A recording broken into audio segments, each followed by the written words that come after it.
what is the history of progressive Christianity? Well, the late scholar Dr. Phyllis Tickle observed that every 500 years the Christian church has gone through a reformation.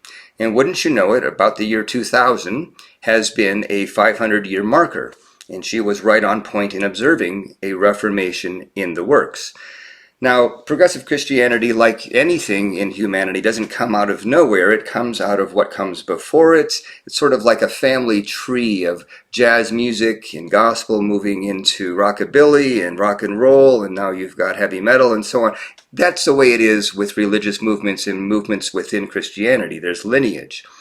Progressive Christianity comes out of the lineage of liberal Christianity, an Enlightenment era phenomenon in Europe. Friedrich Schleiermacher was perhaps the founder of the liberal Christian movement, and from then on we've got the social gospel movement, and we think of Walter Rauschenbusch and others like that. And progressive Christianity is a postmodern influenced evolution of historic mainline Protestant liberal Christianity, and it started to have a shift basically. Well, we can say Paul Tillich as a theologian and Dr. Martin Luther King in the 1960s, very much in the thread and flow of this. But the name came about, progressive Christianity, with Reverend Jim Adams, an Episcopal priest, who in 1994 created the Center for Progressive Christianity. Now, that organization changed its name in 2010 to progressivechristianity.org.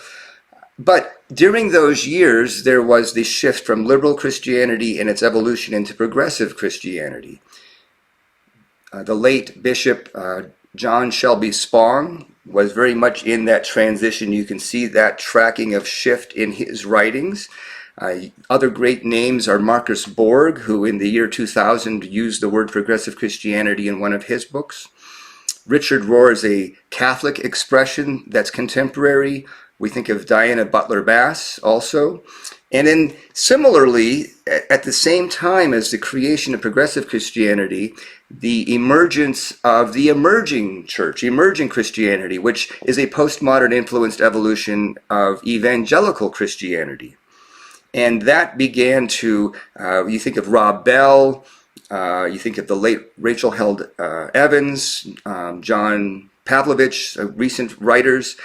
And that phenomenon sort of came alongside, and at this point, I think emerging Christianity is sort of not so much used as a phrase anymore, and both groups have merged into progressive Christianity as a larger umbrella to include the whole.